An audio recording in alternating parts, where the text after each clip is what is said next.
because I think I'm like. Can we just can we stop and see? And maybe see what? You gotta clean it up, right? Bro. But I bounce it off the words that are coming into my head. But Matt, you want to freestyle, right? No, I appreciate you being who you are, and I'm appreciating you being true to your craft and your art and all that. But it's a PrayedUPnetwork, and I'm being serious. Like, you talk about skirts. No, I don't think talking about skirts are good for the PrayedUP Network. That's why I said, PrayedUPnetwork, are you sure you want me to do this? I don't want to do it. It doesn't work like that. Hey, how are you? Welcome to the second episode of the Unnamed podcast. You have Matthew over here. Rap about what you know. Matthew the Heathen. And, just truly loves to express himself using, 8-year-old boy words. Yeah. Yes. Yeah. That's my vocabulary. That's like you can't explain. 13. If I asked you to explain something, would you have to use vulgarity? Not in the least. But if I'm having fun and I'm not uptight. Listen, I'm not uptight about any of this. It's not like my thing about like whatever. I don't care about you using these swear words, even though to me it's a little bit, it lowers your. I wrote something. Now that's different. I started. It lowers your IQ IQ. For this. For what? What do you Stay mean? prayed up. Yup. Cup runneth over. Ever since I got it writing. All right, just hit it quick. I don't have it written memorized. Hit it. Just do a little free flow right here. PrayedUPnetwork. Do it again. On 3, 3, 2, 1. Stay prayed up. Yup. Cup runneth over. Cup runneth over ever since. I don't know. I don't have it memorized. Like that's the thing. I just started writing it because you said yesterday you wanted an intro. So I started writing something down. That's if you would like me to have stuff for the show, I have to write it. If I'm gonna freestyle, you don't want it on the show. Okay. Unless I've already written some stuff about Stay Prayed Up. Yep. That way I could. But if it's, you know what I mean? Yeah. You follow? Yeah. Like if I'm gonna freestyle, it's gonna be stuff that I know that's in my head that's already. All right, so here we are back into the studio here in this home studio with the bulldog behind us, the cat eye viciously looking at the dog right there. Dog's name is still not been named yet. Paisley's been thrown on the table. We don't know if it's an actual Paisley or not, but it looks like Paisley to some people who follow. I don't know. They've seen it. Just leave it at that. Anyways, I'm not a fan of Paisley. Listen, we're going to talk about a bunch of things. I think I've got a guest coming on. As soon as I confirm, I'll let you know. We're doing a live podcast, and Matt and I have been working together for a couple years on different projects. Frustrated, not knowing how to get us to the next level, or at least get us even to do something together. But timing is everything, and because I guess maybe really kind of conveniently, things fell into place. I got my own little place, which is an in-home studio, and we're going to have access to a studio. You're much closer. Much closer. And you're much closer, too. And, yes. And Matt's a funny dude. You'll find him very humorous. He's got a punchline. You can see him on TikTok if you want to check out Matt. And it's Mr. What? Durden. And he goes by that alter ego as well on his social media platforms. Again, it's interesting because I feel like I, as a 54-year-old male, I am certainly in touch with my youthfulness and this enthusiasm towards doing what I'm doing. The PrayedUP Network, going on the podcast. Matt's very similar. He's a little younger than me, but he's also had the ability to be on Lifetime movies. Yep. We've been in commercial work. Yep.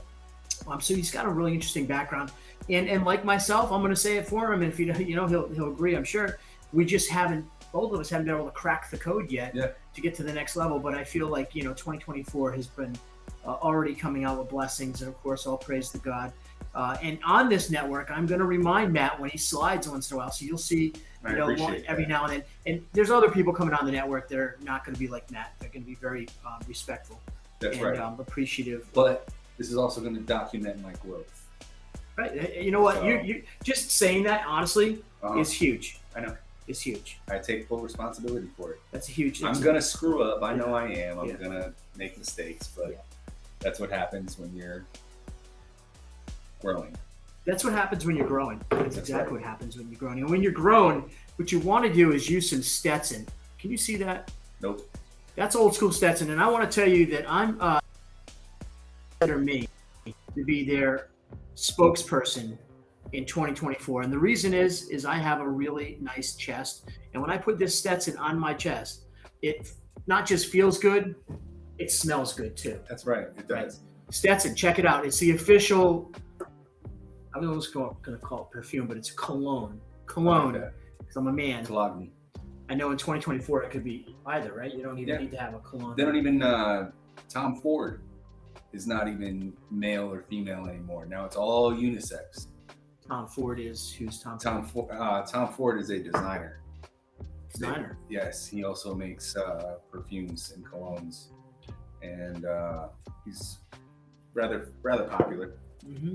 The House of Tom Ford. Okay, the House of Tom Ford. Yes, the House of Tom Ford. What do you tell? So I've never Ombre heard leather. I'll bring some over for you. You have some of his clothing? I have his cologne. His cologne. Yeah. And it's the male cologne that you bought. It's for both. It's unisex. They say it's unisex. Yes. It smells just like a leather jacket. Do you find with this world of unisex, like it's like kind of freeing in some ways? Because like I can wear my faux fur coat now, and I don't feel weird anymore. You shouldn't have felt weird in the first place. I know, but I'm just saying I did because sick. You have to have the right personality. And right. swag I mean, to take but it I'm off, just saying, which you do. You got it. You carry it. I was called by a very good, powerful friend in my life. An insecure friend? No, not at all. Actually, it was amazing because she just said that one of her friends came to her and said, your friend Kevin that we're following, watching on this, whatever he's doing, traveling and doing all these updates, he's eccentric. I was hoping you weren't going to drop flamboyant, and you came with eccentric. She came with flamboyant too. No, she did. Oh, wow. Flamboyant and eccentric. And so I'm like, but I'm not. I don't know if I'm flamboyant, and maybe I am. I don't think I am. I don't care. I still love you either way. Well, I mean, it doesn't matter to me because I know who I am, and God's got my back on this whole one. So I've got your back too, buddy. But I do know flamboyant. It was funny to hear that because it was like, wow. But I think there's like you said, there's a little flamboyance to trying to do this, right? Yes. We're putting ourselves out. You gotta have a little bit of flair to you. You gotta stand out a little bit. Right. You have to. I think so as well. Yeah. And so it looks like we might have the official Uzma, my friend, coming on here. She's going to pop on in a minute. We're going to talk about some of the projects with her. We'll wait to see if she comes on with Matt and I right here on the Prayed Up Network. And again, this is not a named podcast yet. And so that's a really good ground floor opportunity for somebody like Stetson. If you want to promote and maybe be the main sponsor of this hour podcast, maybe it's longer. I don't even know. Maybe we're just saying an hour now. Maybe it's 30 minutes sometimes. You want to do another sponsor? Go ahead. I'm thinking with us starting our diets and we want to lose weight. Yep. Celsius would be one hell of a sponsor. That's a great and again, right over to the swear bucket. That is going to be $1.50 so far for Matt today in the swear bucket. So we're going to get a swear bucket going. Right. And Celsius, hey, listen, you want to be a sponsor of the show? We're definitely interested in you as well. And then, of course, Matt's on a diet tomorrow, so pull the thing out of your pouch. Where's it? My combos in Celsius. It's a great combination. So running on. You came in ready to rock and roll today. No, I'm not picking on you either. I'm just sharing. We're just sharing. I actually lost 115 pounds before. Okay. So I'm ready to do this again. So that's an amazing feat to do. Yeah. Losing that much weight is not easy. How'd you do it? Busted my butt. Well, in the gym. Can I ask you, what did you weigh? Did you weigh like 600 pounds? 326 pounds, got down to 211. You were 326 pounds? So like, I'm 260 right now. Did you have a problem breathing when you were sleeping? Like laying down? Yeah, sleep apnea. Yeah. I had sleep apnea. How could you wipe yourself? Yeah, absolutely. You're flexible? I'm very flexible. I've always been athletic. You ever wonder about that with some of the larger people? It's like, I have wondered, yeah. And I'm not being mean because I'm not, that sounds weird or anything. I'm a Christian. I have to keep reminding myself, but it's a real question. You see these, that's where the bidet comes in. Sometimes if I'm like 3 pounds heavy, I have a hard time. Mm-hmm. Just when 3 pounds you heavy. gain weight, when you initially just 3 pounds. If imagine 5 pounds heavier. Yeah. I can't even get there. Yeah. I got a bidet. Yep. You got a bidet?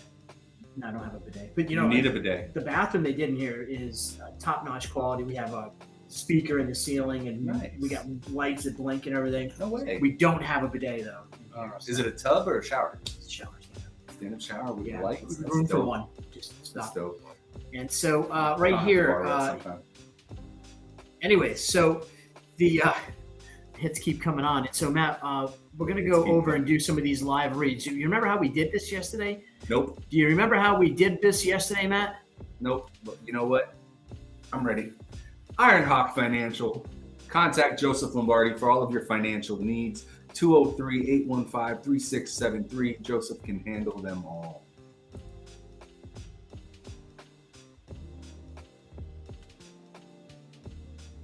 Ironhawk Financial, Joseph Lombardi, managing partner. Again, that number 203-815-3673.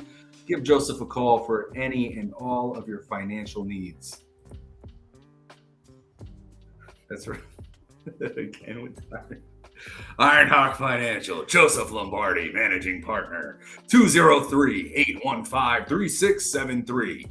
You can find him on the internet at ironhawkfinancial.com. Coliseum Company. I forget what they do for you, but they do good stuff. I'm guessing it's something to do with homes. Real estate. Real estate, they're going to get you a home. First-time home buyers, maybe you owned a home, maybe you can't afford to buy a home. Guess what? We got solutions for you. Stand by for when we actually start hosting weekly events with Coliseum right here on the Prayed Up Network. That's right. And yes, yours truly, Kevin Allen, will be the host right there, Matt. Talking to people that are going to be in the same program I'm going to be employed in, which is I'm going to be trying to prepare myself to buy that home in a year or two down the road. So I'm going to walk right through it, just like you said earlier. Coliseum, check them out. CashMap Consulting, LLC. You know, this is the Cash App, correct? It's CashMap, bro. Right, but it's an app, correct? It's an app. It's an app. And what exactly does this app do? So you're reading it now in midstream during a read. You'd ask the client what they do. Since this is one of my main sponsors, CashMap that, Consulting. Right. So now, right what now, my guess would be is financial advice. Okay, Matt. Let me take over. Thank you. Thank you. Day two, you know. CashMap Consulting LLC. You want to check them out today. What do they do? The question from one of the callers just recently, we'll call him a caller, was what do they do? Well, what can CashMap do for you? They can take all of your bills. I don't care what bill you have. It could be any one of your long-term bills that you have. What they do is they crunch the number on the interest rates. What do they do with that? They customize a payment system that will drop all those bills greatly over the time of your payments. So you could see after 6 years or 30 years in a mortgage, you could see thousands to hundreds of thousands of dollars saved by following CashMap's exclusive system. What you want to do is scroll on down, click the little thing down there, whatever it's called, and go over to CashMap. Thank you. And set up an appointment today. Let them know the Kevin Allen Show sent you. And stay tuned for when we actually start going live with CashMap right here on the Prayed Up Network. And so there you go. A couple commercials being read. And, you know, it's important in this space and to understand, like a lot of people, I've talked to a lot of new podcasters. And it's interesting because I didn't realize, well, you know what? I did realize, but it took me a while to accept. I've done 12,000 podcasts. Wow. In 4 years. Wow. That's a very high number. It's ridiculous. It's like somebody that escaped from a crazy hospital and went bonkers and had no other outlet. And I went into that world and that's all I did. Wow. Yeah. 12,000. If you look at it, when I say podcast, I consider my podcast, I'm a podcaster. So everything I put up is social media podcasting. It goes at the same network, same things, YouTube, all that stuff.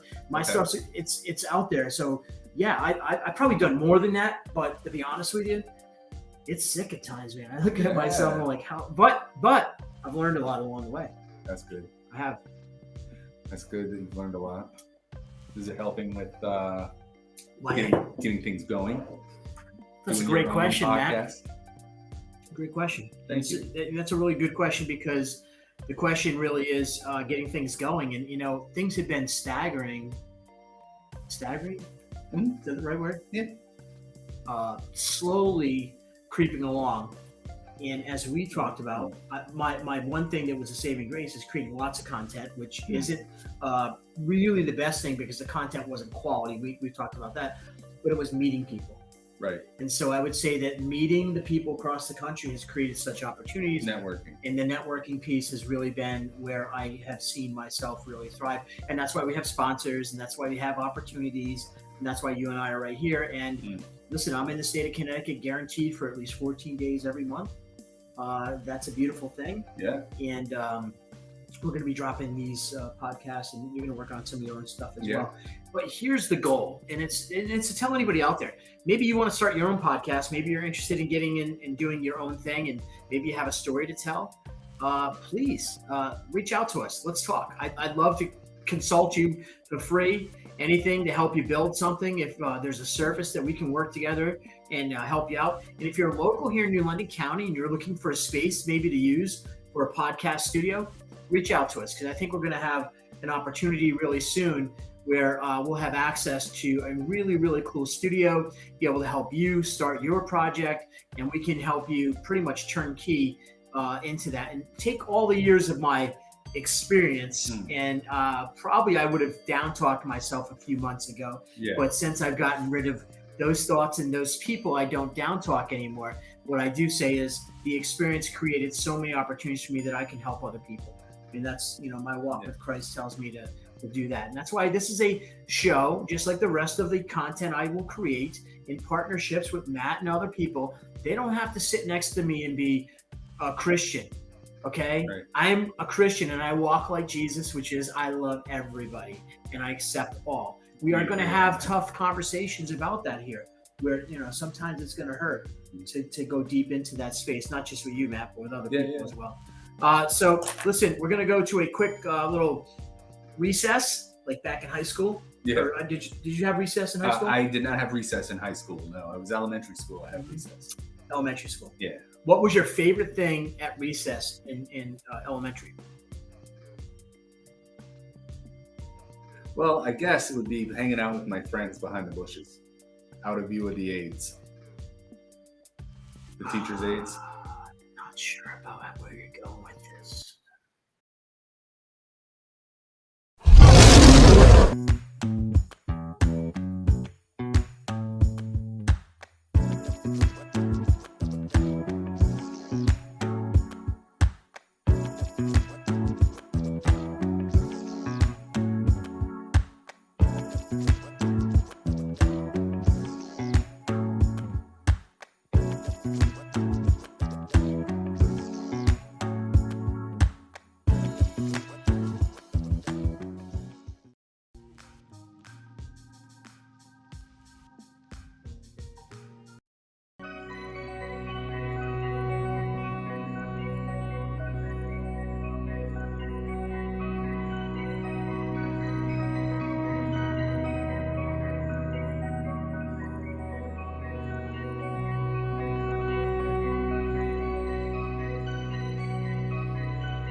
What's going on, everybody? Welcome back to the show, Kevin and Matt. We don't have a name for the show yet, but we are on the Prayed Up Network, where we stay prayed up. Hey, here we are. We're back right here. So thank you. If you are tuning in, if you're checking this out, please share this within your networks for us. And so we're going to even work on getting Matt a little bubble name over there. Hopefully he'll have a name so he can have a bubble little name thing tag for him so he feels like he belongs. I would like a bubble. It's important. I brought it up for a reason. Yeah.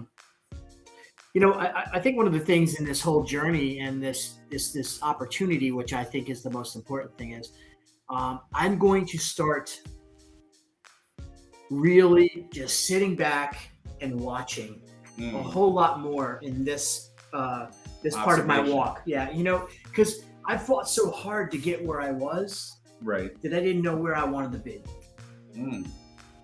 You were so busy fighting that I didn't know where I didn't know were. where I wanted to go. You know what I mean? And I had this thought process of what I thought I envisioned, and then the reality came in, and the reality was that it was not exactly what I wanted, right? And so that happens to us in life, right? I mean, I'm not a rare thing, you know. We're all normal people, but how many times in life have you had that situation where you wanted something so bad, and when you get it, you don't know how to keep it, and then you don't even want to keep it no more. And you're like, how did I even have that feeling? It's happened a few times. Do you understand what I'm asking? Yeah, absolutely. Crazy, right? What I realized, it wasn't so much what I was after that I was involved in so much as the chase, as the actual process of it. So once I actually attained what I was going after, I didn't really want what I was going after. I just wanted the chase. Okay. So you like chasing? Sometimes, not all the time. So the chase is more of the of what you're excited about the chase more so than the actual capture. Not all the time. And I'm talking. This might sound to somebody just tuning in here like it's weird, but it's not even chasing somebody; it's chasing a dream. Like you're going after a dream. So like you talked about it yesterday. You talk about it all the time publicly. You were in prison. Yes. Yep, I did 4 years. Not all at once, but spread out. And it was probably one of the better things to happen to me in my life, which sounds crazy. How so? Explain. Structure. It gave me structure. I was able to actually create a structure and have my life be very consistent every single day. So you're saying to me right now that prison was something that maybe helped save your life? We hear a lot of people say these things, but you don't hear a lot of people really say this. Technology. Yeah, I mean, that's interesting, because do you think that's more often than not really, maybe even like with an OG? I'm sorry. With like an OG, like gangster from back in the day, and we all know people, we talk to people, but sometimes you see folks that have gone through these conditions and finally it's like they've been broke. Yeah. Did you get broke? No, I was fortunate in, actually, I think it built me up a little more, made me a little more of a man, standing on my own, because if you look soft in there, if you give anybody a reason to believe you're a target, then you're a target, done. Like, it's like, you just have that bullseye on. So I was a CO, and you were a former incarcerated prisoner in the system in the state of Connecticut. So we both know the system here, and it probably had been in all the facilities you were in. I was in at some point. Yes. What was your relationship with the COs? Depends. I was always respectful. I had only one time that I had it out with a CO. I had an abscess on my face, like a ingrown hair that had gotten pretty big. And because you played with it a lot? No. You squeezed it and got it dirty because of the germs? Nope. I didn't touch it. Yeah, no, not at all. You sure it wasn't your fault? It was an ingrown hair. Yeah, but I know that they tell you not to touch it. I didn't touch it. You think you maybe did touch it a little more than you should have? Nope, left it alone. And it just, state of Connecticut taxpayers paid for this procedure? No procedure done at all. Thing popped on its own. Okay, that's gross. Let's move on. Yeah, you're welcome. Let's move on. Yeah. Move on. How was that? Move on. Is that a good drink? Yeah, just come on. You're welcome. All right, go ahead. I can push that button. Yeah. But no, other than that, I had nothing but respect for the COs, and they showed me nothing but respect. Mm-hmm. I had a cellie one time who was a DH to the or DB to the COs, and what they would do is come by with the light late at night, high-powered flashlight, and they would just flash it in the cell at him, and they would then yell to me, "Hey, teach your cellie a lesson." They wanted me to teach him a lesson about how to be respectful to the COs. So what'd you do? Did you beat him up? No, I didn't beat him up. I had a conversation with him and just kind of explained it to him that, like, I get where he's coming from, but he's now messing with my life.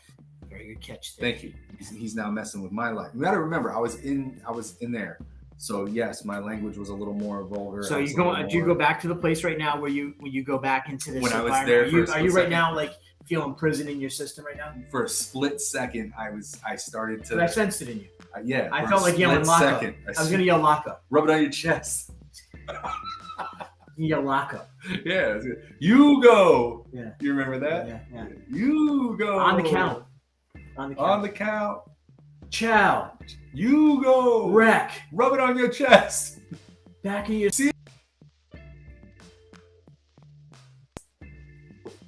Is that funny? Yes, that was hilarious. She's like, "Oh my God, what is going on here?" You know, here's one of the interesting parts about like when you have conversations. Yes. It's trippy because we are not in those environments anymore, but you and I can understand those environments, right? Yes. And if Uzma comes on, and hopefully she does around 4:30, I think she's planning on it. We're going to be talking with Capadonna. Is it Capadonna? Capadonna. Yeah. I better show respect to my man. Right? Yeah. I can't call. What I can I Wu-Tang call? Clan ain't nothing to. But now you want to get into that. I love Wu-Tang. Are you serious? So what we're going to be talking about is with Kappa. I'm going to call him Kappa. That's how I'm just going to do it. Yes, that makes it easier for me. As long as he's cool with it.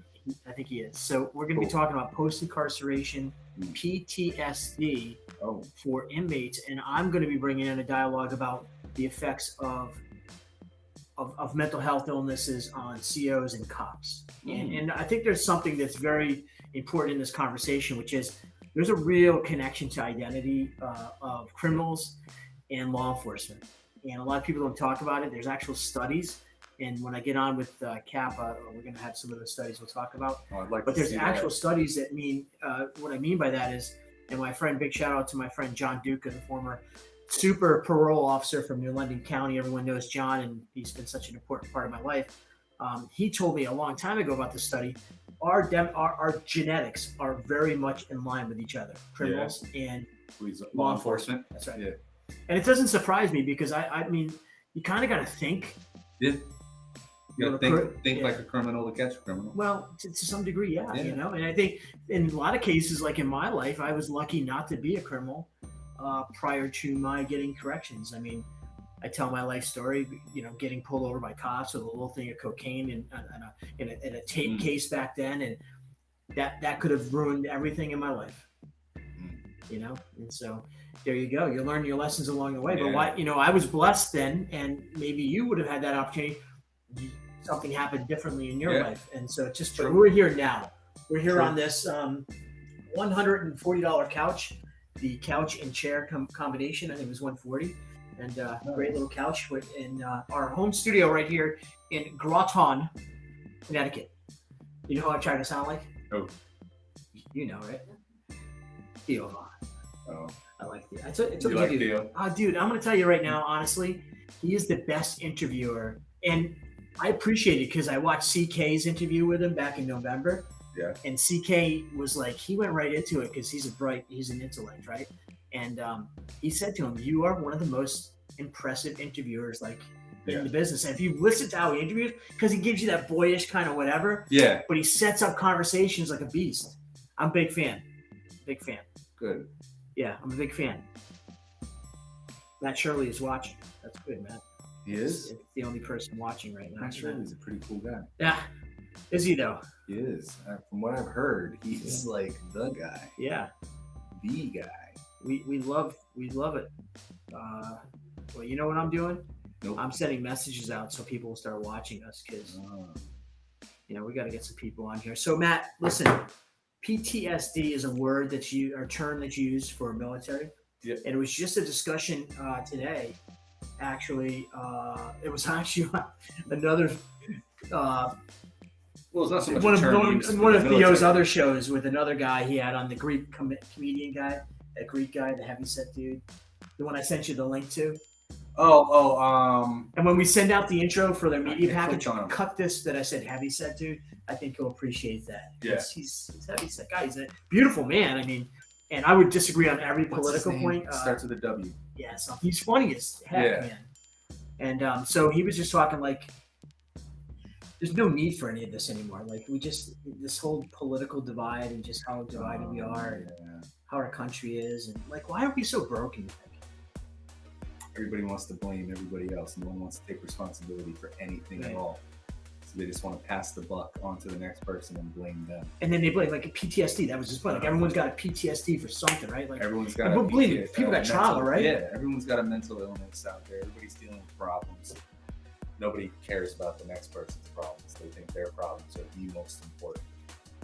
And unfortunately, I lived that.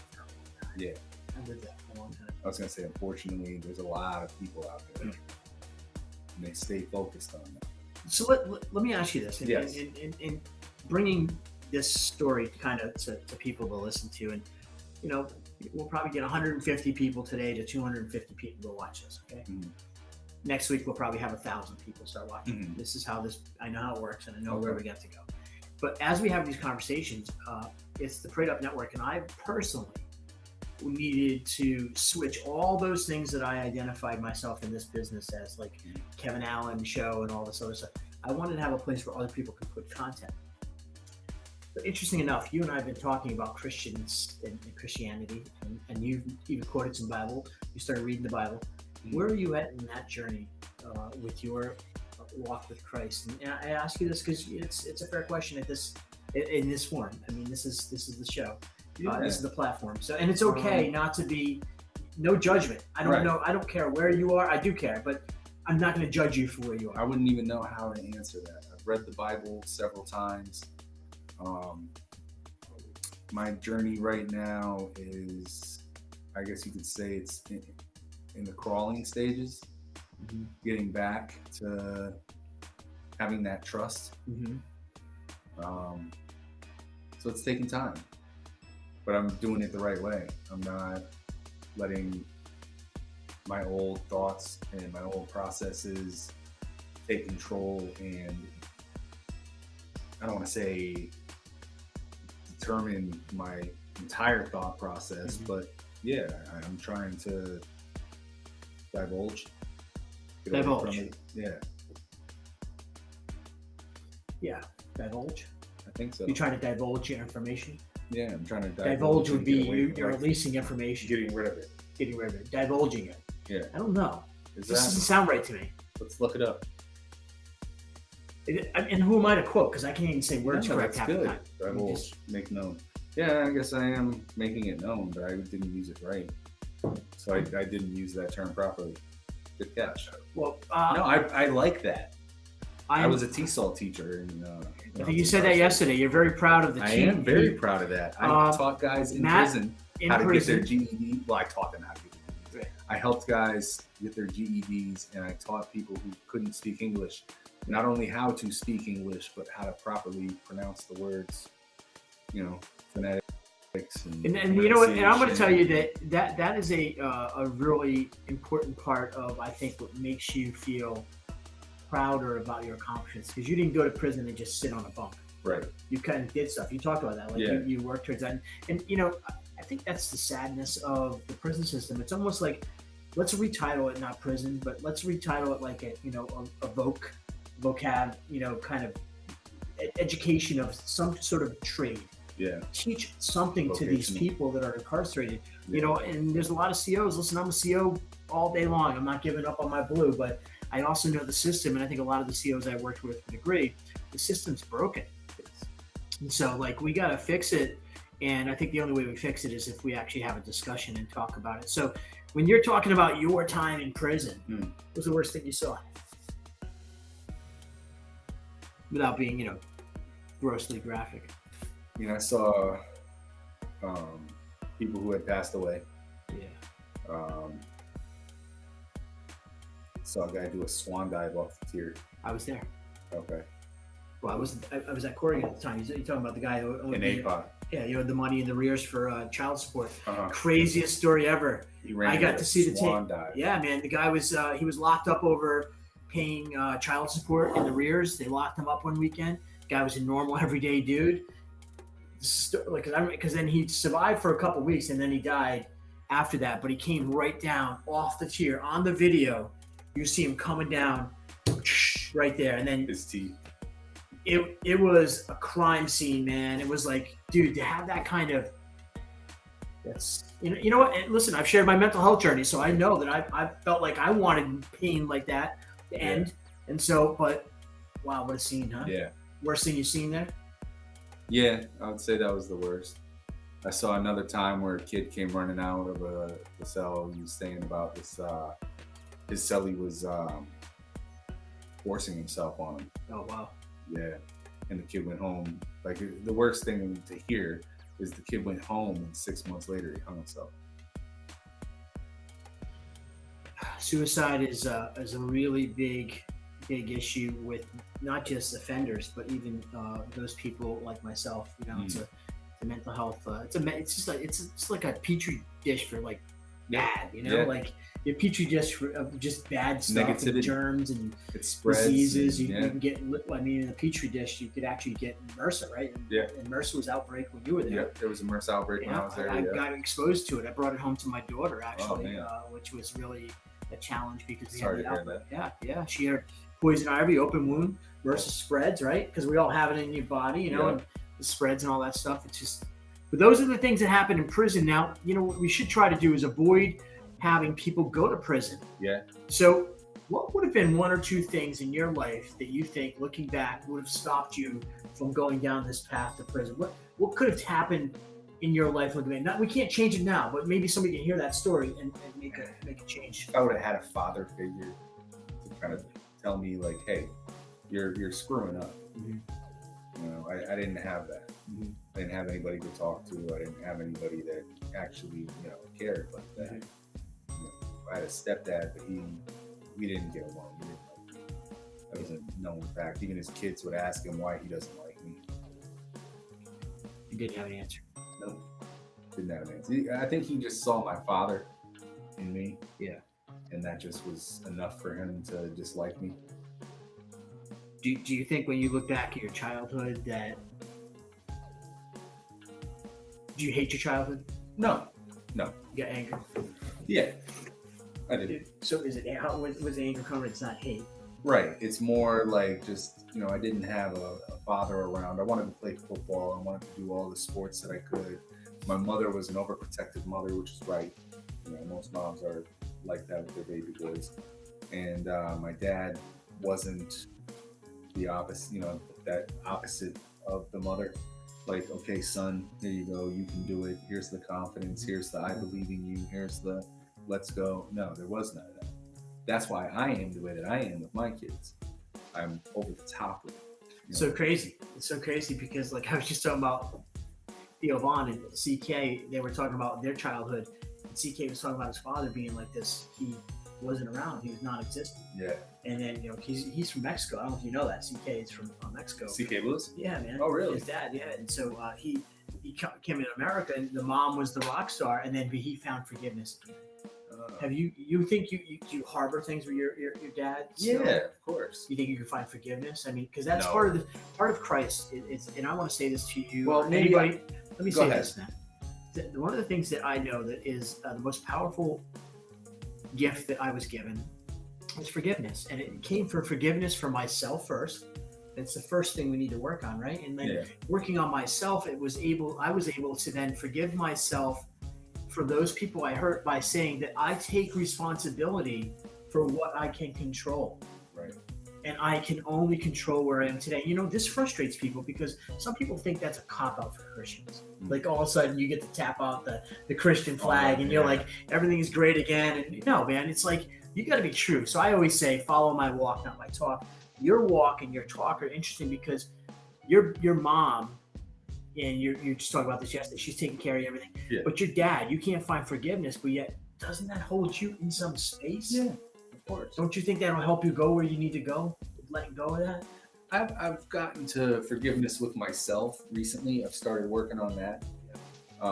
You know, if I do get to that bridge where it comes time to forgive him, I don't know that I'll ever see him. You know what I mean? I don't know that I'll ever have contact with him or his side of the family. So it's not something that's ever really, like, am I angry about my childhood? Yes, I am. Is it something that I can change? No, I can't go back in the past. I can't change it. I can't make things different. What happened, happened. It's made me who I am today. And all I can do is try to take what I've gotten from it. Now that I'm an older, wiser individual, instead of letting the immaturity and the emotions take over first, I think about it. I think about what my reactions are going to do and how they can affect other people, other people's families. Do you think there's a racial problem in this country? Yes, of course. What do you think the racial problem is? Everybody wants to blame everybody else for their problems, no matter what it is. White people blame black people blame white people. Everybody's blaming white people right now for everything. We're colonizers. We're the reason the world sucks. Nobody wants to actually sit back and say as an individual, well, what am I doing to make things better? What am I doing to change things? Nothing. You think that narrative, though, is really being echoed in communities, or do you think that's maybe more mainstream, messaging? In communities locally, it depends on the area. Like, I don't feel around here that there's any racial divides that we have. You go to Norwich and you try to give your opinion as a straight white male, and you are called a cis straight white male. I don't know where in Norwich this is happening. This has happened right in downtown Norwich. So you go to downtown and people are attacking you because you're a straight white male. If you have an opinion on, not attacking me, man. But yeah. Oh well, actually, yeah. I've actually been told to shut my mouth. My opinion doesn't matter. I'm a cis straight white male. I don't know what it's like to have problems. So let's just understand this. Yeah. So you're hanging out in downtown Norwich for what reason? Carpet dragging, going down to the bar. Okay, so if you're down enjoying the downtown festivities. Yep, and people discuss things like what's going on. So politics or whatever come up. Instantly, as soon as politics come up, you get attacked by cis. No, I'm labeled a cis. What's a cis? CIS. Cis, a cisgendered. That means I'm what I was born as. Can you tell me another one of these, please? Thank you. Yeah. Cis what? Cisgendered. Yeah, you gotta get on board. So I don't know what this means, but I do know knowledge, and it's hard for me to believe. So we're gonna have to go remote on the street, and we'll do a little bit of left-run cities. Listen. So here's what I appreciate you saying it that way, and I wanted to say that I appreciate Matt's perspective on that. One of the things I'm using is I don't look at left or right anymore. I really, truly, it took me, but this is my path, not yours. In my education of politics, it's the game they want us to play. Yeah. They want us to focus on left and rights. It's not left or right. It's actually, it's a lot deeper and more cynical. It's dirty. It's a mess. It's dirty, but it's also encouraging because I do think from my travels, I've been able to see and meet people that are saying, you know what, man? Like I know I had real talk out in Vegas with my guys, and some real gangbangers, you know what I mean? Like dudes that did the real deal. And, they're like, now we want to bring love together and you're part of that. And I'm like, that inspires me. So we're going to go up to Norwich. We'll go check out downtown Norwich. We'll go downtown Norwich with a camera. Yes. We'll go to downtown Norwich with a camera. I don't know if Uzma is coming on. It looks like she's not as of yet. Let me get her on a call here. See if she's going to come on. So you just talk a little bit. Tell a story. Tell a story. Well, tell some jokes. No jokes. I guess while Kevin's on the phone right now, I'm just going to blab about absolutely nothing. Do you think you want to pop on still? You guys hear about what's going on with Vince McMahon? The WWE? Me and Matt are starting a podcast. Just him and I do like a 1 hour a day with him. And, I'm doing a lot of these. It's true. I'm live right on the air. I don't know if it's true that this woman was forced. I sent you the link. If you want to link on, just check your audio and your video. If she was a willing participant and she's trying to get a payday, disgusting. Okay. The whole thing is absolutely disgusting. Yes. Oh, I'm going to put you on speakerphone. We'll just do it that way. All right? We got a guest. Okay, and on the phone with us, driving in the Batmobile. Hello. Hi there. Can you? I don't even know. Can we hear that? I don't know. Can you say that? Say check one. Check microphone check. Check one. Microphone check. It's bouncing, right? Is it bouncing? Say it again. Hit the microphone check. Microphone check. No, it is not. No, it's not. So I want to make sure we can hear you because you're an important part of the dialogue here. So, can you hear me now? I can hear you guys just fine. Okay. So here's what I'm going to do. I'm going to keep this really close to our microphone here, and you're on with Matt. Matt Shirley is with me. I am KevinAlan, and this is Uzma. Uzma, I'm going to mess your last name up. I always try to avoid saying it. Okay, stop here. Uzma off here. It's a really nice name. I like your name. And I like you, Usman. You know that, right? Yes, you're friend. So tell me and tell the listeners and tell the people, like we're going to be getting into a podcast style. You have your own platform. Tell everyone what that is, but then also talk about like what maybe you and I can be, what they can expect from you and I when we talk. Oh yeah, absolutely. So I specialize in medical cannabis. I'm a traditionally trained pharmacist. I'm really passionate about cannabis as medicine, and I really appreciate it as medicine for medicine, right? Which as the research continues to expand, we're learning how complex it is and how many amazing things we can do, learning how to use parts of this plant properly. In addition to that, it has this sacred essence to it that really helps so many people with their emotional burdens, their emotional illnesses, and their spiritual journey. And so that's something I like to put together, so really using cannabis to its best potential to treat the mind, body, and spirit. Amazing. And I know I've seen you work. I've seen you speak at functions, UConn, at one of the symposiums, you and I. That's a big word. I used to never want to say that word. I couldn't say it correctly, symposium. So I always tried to avoid it. Yeah, that's where we met at the event. Yeah, it's a joke. I mean, you don't even get the joke. It's symposium. It's a big word for Kevin to say. Yeah, I laughed.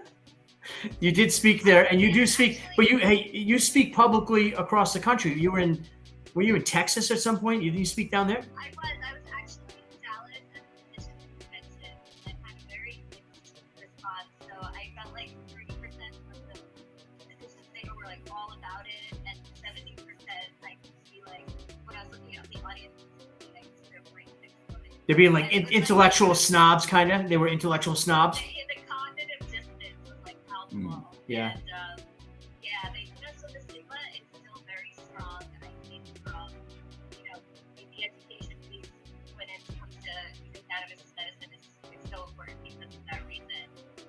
But yeah, and I also spoke at the National Cannabis Festival this last April, and I should be there again this April. And then I do some events in Connecticut, and I do one in Rhode Island at the Cannabis Science Conference.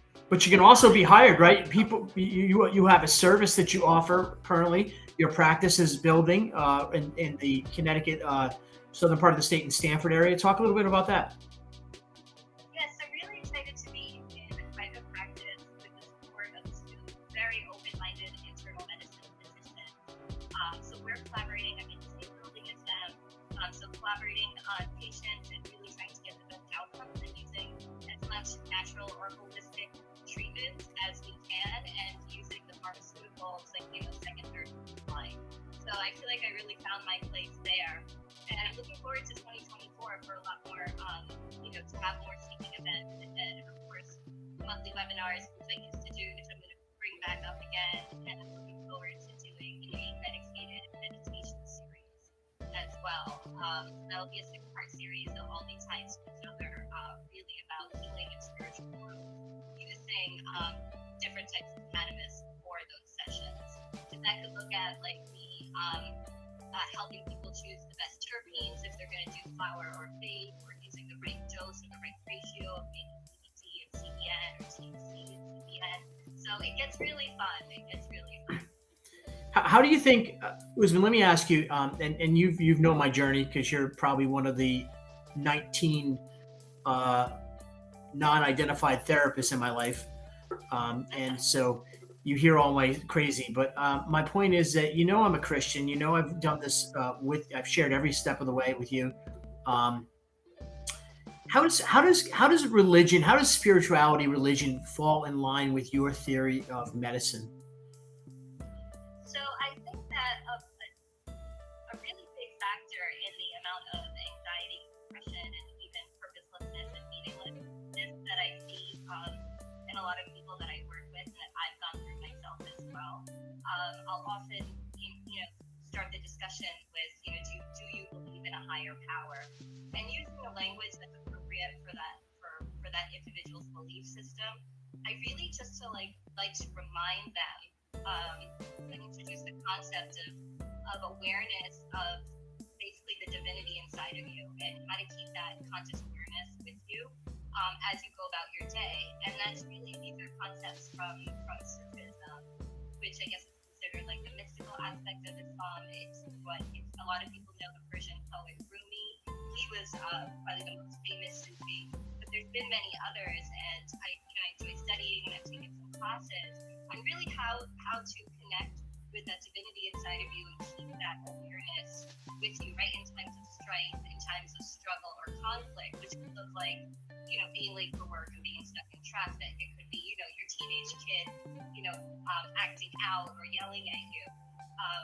So I think my journey started with, I really liked who I was on the prayer mat, and I wanted to figure out a way how to keep that connection and those feelings with me as I went about my day, and that really started me down that path. And cannabis, when you bring something like cannabis into the mix, and not necessarily just THC. So a lot of people automatically assume you just want to get high.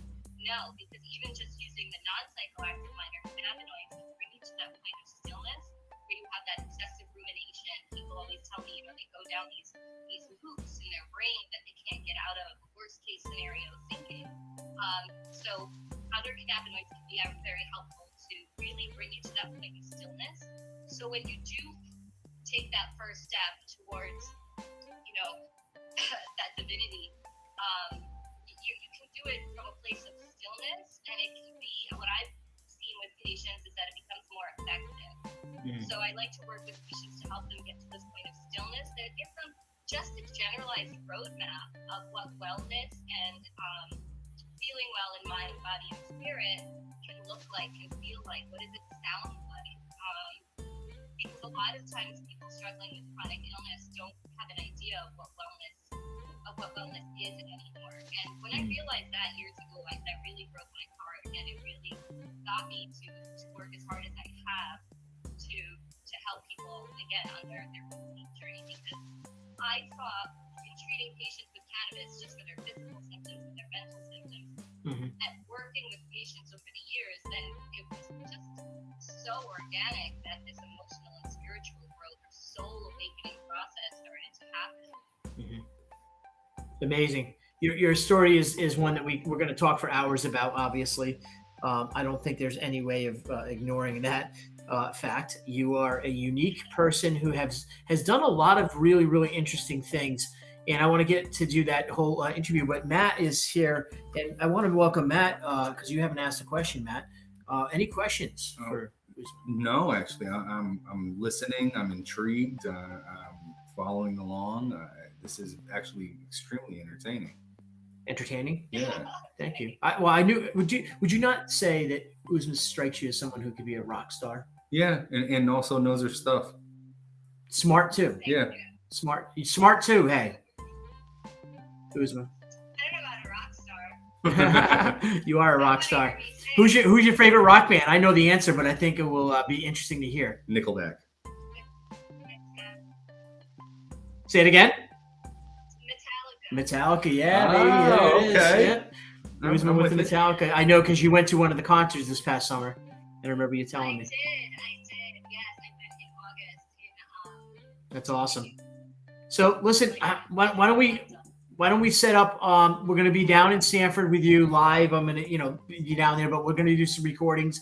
I want to do it the right way. Get with Joey Rogers, the videographer. So but we're planning that. It's coming up, and I just wanted to get you on, and I want to get you back on even next week with LinkedIn though, so you come on the video side with us. Because I want to. I'd like to have you back. So drive safe. Thank you very much. It was a pleasure to meet you. Yes, you as well. Have a great night, guys. Thanks, you Bye-bye. too.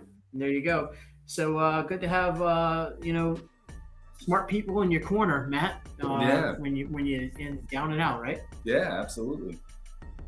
It's a win-win situation. So we've gone now 54 minutes. So we have 6 minutes or less than that, 5 minutes and change to wrap this up. And so I thought it was a good little extra hour we just put in. Yeah. Are you getting more comfortable? Yeah, absolutely. Listening in to Uzma was actually very... I hope they could hear it. Bad audio. We'll get her back on, but it is what it is. I'm not going to stress over it. Yeah, I was gonna say it didn't look like it was jumping too much, but I think it was enough that she got hurt. I hope so, because her words are important. You heard them, so they impacted you, right? Yes, absolutely. And that's awesome, because that's what we want to do here. The Prayed Up Network is telling you right now and offering, if you have a platform you want to put out, and it's a platform that is conformed with a prayer-based network like us, reach out. Let us know. We'd be more than happy. We will have a website launching sometime in the second quarter of 2024, which will be coagulating. I was going to say coagulating, but that's like blood. Yeah. It's like blood all coming together. But like collecting all these media connections that we are putting together. And we do have a few different podcasts and creators that are already committed to coming on.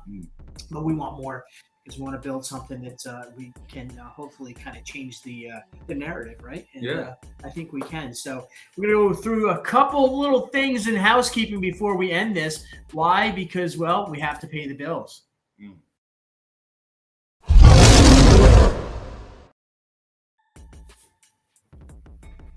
Ironhawk Financial, Joseph Lombardi, 203-815-3673 for all of your financial needs.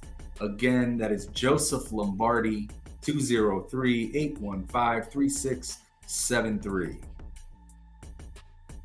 Coliseum Company, Eric at Coliseum Company. He's who you want to see when you take that one. So we did this earlier, and we talked about not mortgages, but real estate. If you're out there and you're thinking, hey, I'm never going to own a home again. I did that once, twice, 3 times a lady. I don't care what it took. You got that? That's good. Yeah. Lionel Richie. So, I love Lionel Richie, actually. Yeah, we're dancing on the ceiling. No, I think Hello is my favorite song. Hello. Is it me you're looking for? Is it me you're looking for? I'll be at the door. And one of my friends I grew up with, Patrick Richardson, big shout out to Pat, local fish fry dude in New London County. His cousin was the girl who portrayed the blind girl in the video. Way. Yes, true story, factoid story. And so Eric is going to be able to help you.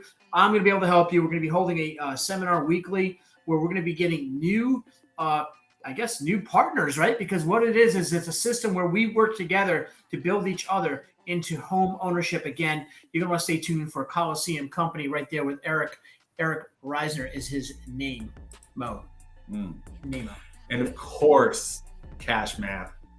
What does Cash Map do? It maps out a way for you to get control of your finances. Bills getting to be too much, things overwhelming, contact Cash Map Consulting today.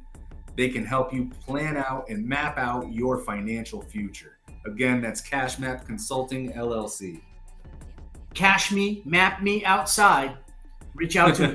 You get that? Cash Map me outside? Yeah. You get it? Yeah, I got it. I think that's cute, actually. Yeah. I think every now and then I come up with a very cute one. Come up with a banger. I come up with a banger, they say.